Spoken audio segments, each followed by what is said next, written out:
and it's instant. Great response from the throttle.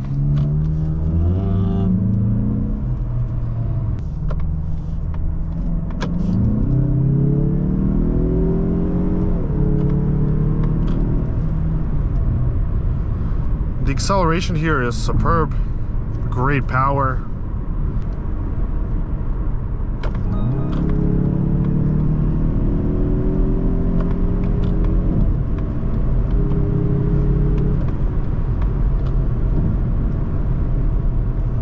Three, two, one. Let's go. There we go. Yes, that started off better.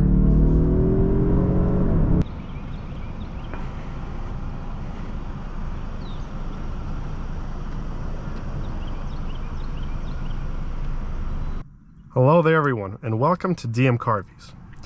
Today we're driving a 2024 Mazda CX30 Premium Turbo on our channel. This has been a highly requested car, so here we are. Let's fire her up and go take a look outside.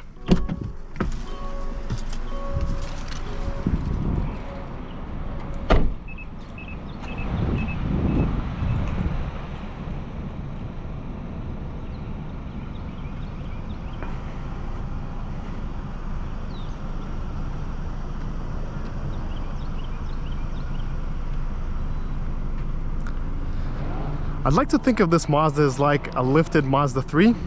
It's very similar in size, dimensions to the hatch. And I'm guessing it competes with the Corolla Cross Sport, something of that size. This is the 2.5T, so this is the top of the line engine that you can get on this Mazda. I love these Infinity inspired headlights. Look sharp, good color. The black wheels and the black mirrors look extra good. I'd also say this could be comparable to a Honda HR-V as well. But let's look at the back. We got hard material here, and this is a $37,000 car. This could have been soft. Let's hop in the back. So I'm 6'2", and to be fair, it feels extremely cramped to me. Headroom is fine, but just the incline of the seat, I don't know if it can be adjusted or not, but it definitely just does not feel comfortable for me. It's very upright. I'd say too upright. At least you have the climate, and you'd have to kind of like sit like this to be somewhat comfortable in this car. We got the cup holders. The leather here does feel nice, and the cabin has a good design, although touches like this could be better. I would not want to spend a lot of time in the back seat. We got an automatic liftgate, a decently sized trunk. You could probably fit in a couple of suitcases, although it's not the biggest trunk. If you get an SUV, you will get more space, but this is definitely adequate for this class. And let's look at the engine bay. Now, to this day, these vehicles come equipped with a 6-speed automatic transmission. I don't know why they still haven't gone to 8 speeds or 10 speeds at this point, because I feel like the 6-speed does hold back a little bit in terms of acceleration. But we will check it out once we get to our straightaway, and we'll see how quick this Mazda is using a RaceBox. But let's hop inside. So hopping inside here, I'm greeted to a comfortable interior. Seats feel good. They are very thin. It feels like to me just their whole structure is very thin. We have soft plush materials here, stitched. This is soft. This is soft. Even this feels, well, this is harder, but still feels very nice. This is soft. Now this should have been in the back. The black gloss trim here also looks good. We got different, drive modes, sport, and normal. I love that Mazda still has these physical knobs that you can use to adjust your climate. Navigation, music, we have the heated steering wheel, heated seats. Glove box, and look at this armrest. It kind of slides. I've never seen anything like this before. We got a sunroof. This looks very Toyota-ish from like 2010. Now the screen is really nice. It's high quality, crystal clear. We got all our settings here. Safety settings, driver assistance system, safety alert. This one definitely has, there's one feature here that I saw that really made me wonder what it was. Pedal misuse alert. Alerts the driver when the accelerator and brake pedals are depressed simultaneously. But why would you do that? I don't understand. So we should technically have navigation, but we like the SD card. And everything else here is very straightforward. Fuel efficiency, vehicle status monitor, nice and simple. Great quality screen. Backup camera looks crystal clear. Doesn't have any lines when we turn. Let's do a wiper test. Another nice touch here is the heads-up display. It's crystal clear. It's very easy to see all the information right in front of us. But let's start heading out.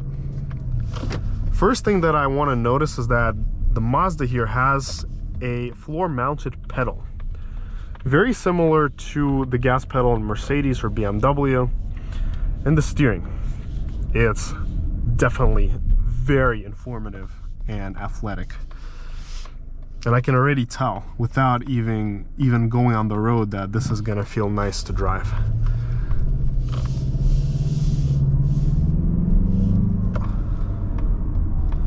We're gonna begin this test drive with a U-turn check, see how this car U-turns. But so far, sitting here feels very nice. I like the seating position. The visibility here is not the best when you look back because it's got very thick side pillars. Although it's cozy and it just has a sense of warmth in the cabin, like it's hugging you, and I like that. The seats themselves are very comfortable, good side support, good shoulder support. Although they are a little bit too tight for my shoulders, I personally would like them to be more wide, but still I can't complain. It feels good. There's plenty of mid-range torque. I'm not even applying the gas much.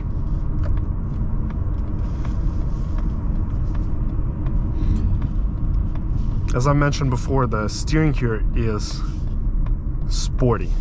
It definitely has good feedback to it, and it's tighter, much tighter than the steering per se on an Audi A4. Just as a comparison. Now you gotta actually put in more effort to turn this.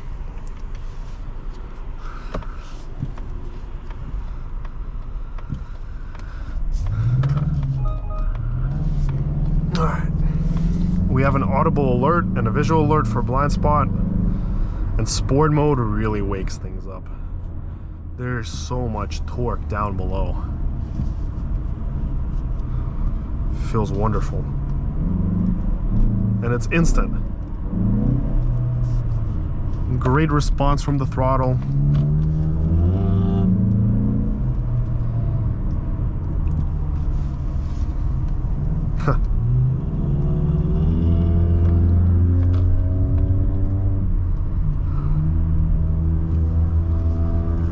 We got the speed limits displayed here and up in the heads-up display.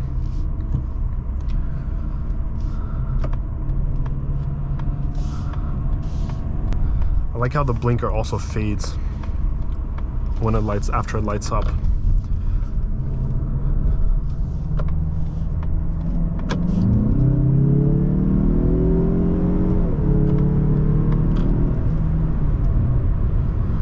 The acceleration here is superb, great power, gets up to speed with absolute ease.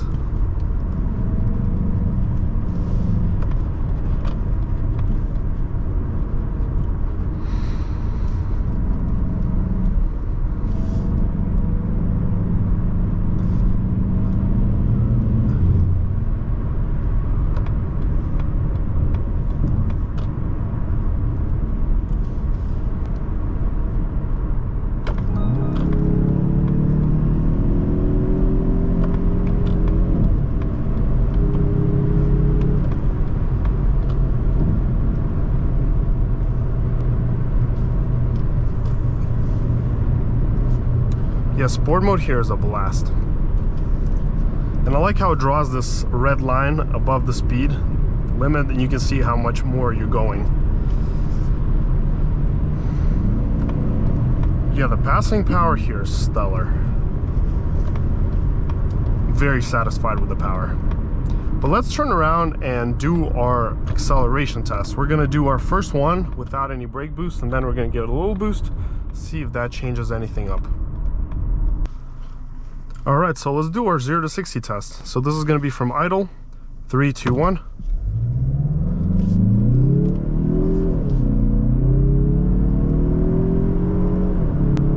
.1 seconds.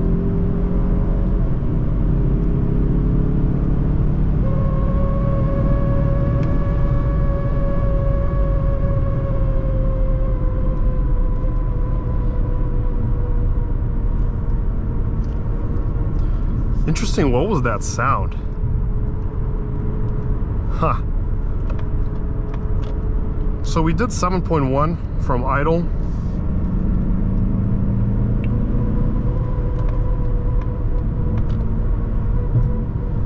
Good time. I wonder what our trap speed was, but we shall find that out very shortly.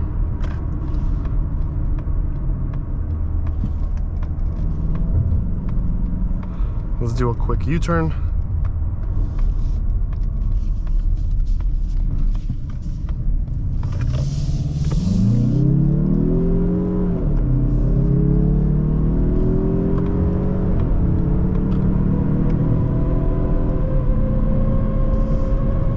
Sounds like a wasp. But let's see what we did in terms of the trap speed. Track. No, I'm sorry, drag. And we did, yeah, we did 76. So 10.19, 1/8 mile at 76.1, and quarter mile is 15.38 at 95.75. So about 94, 95 miles an hour. If we were using the draggy, it would be a couple of tenths faster by the quarter mile because it doesn't include the 1 foot rollout. And it would be a little bit less on the trap speed. It would probably be like 95, maybe 94.5, 90, yeah, 95. But this run, let's do with a little bit of boost. See if that makes it any better. I'm not too worried about the quarter mile speed or anything. We're just gonna do the 1/8 mile at this point. Trap speed is not gonna change at all. All right, let's come to a stop. 3, 2, 1. Let's go. There we go. Yes, that started off better. 6.52. Much better.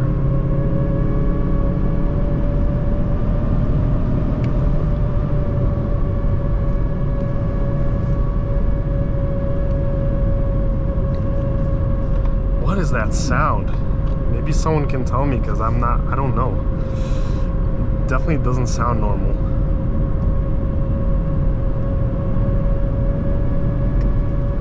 But yeah, highway power here is magnificent. You know, like I said, there's no difficulty getting up to speed, cruising at speed.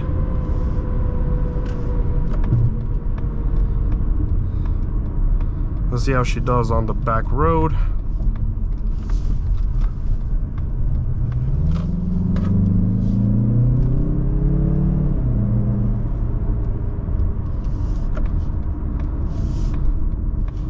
Let's come to a full stop. And before we turn, let's see our speed. We got 76.1 again and 95.5. 1488 for the quarter mile. Same thing.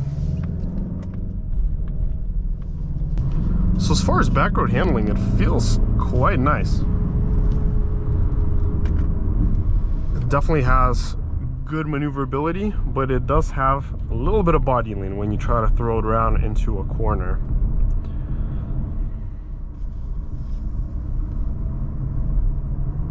And again, that's to be expected from a car that sits higher.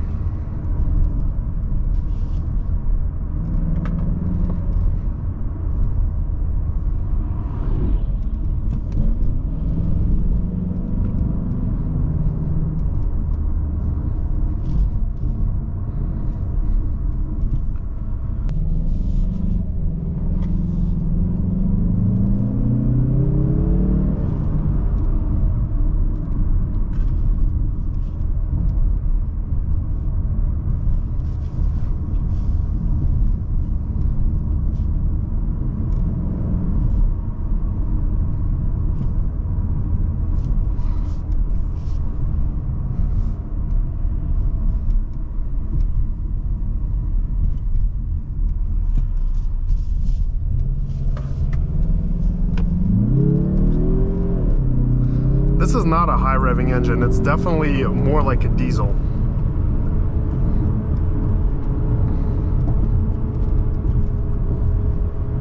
Its main power, I feel like, is somewhere between 3,000 to 4,500 RPM. Not a high revving engine at all.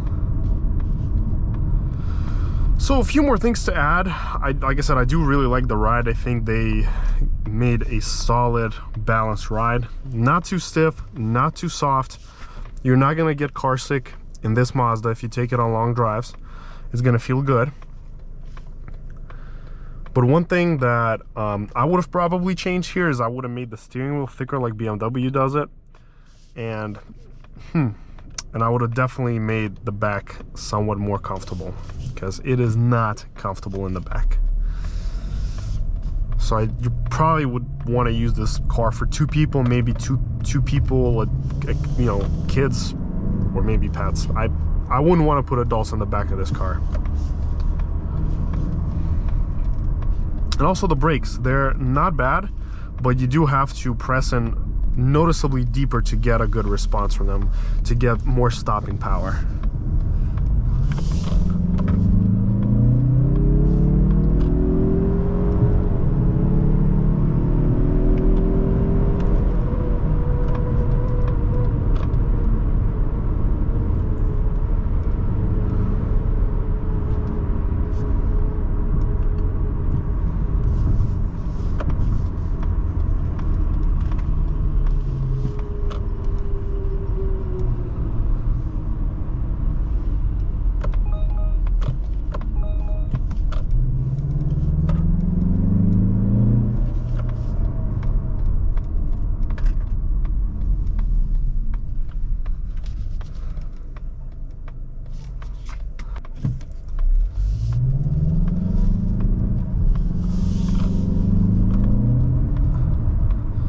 At the low speeds, it feels more like a go-kart.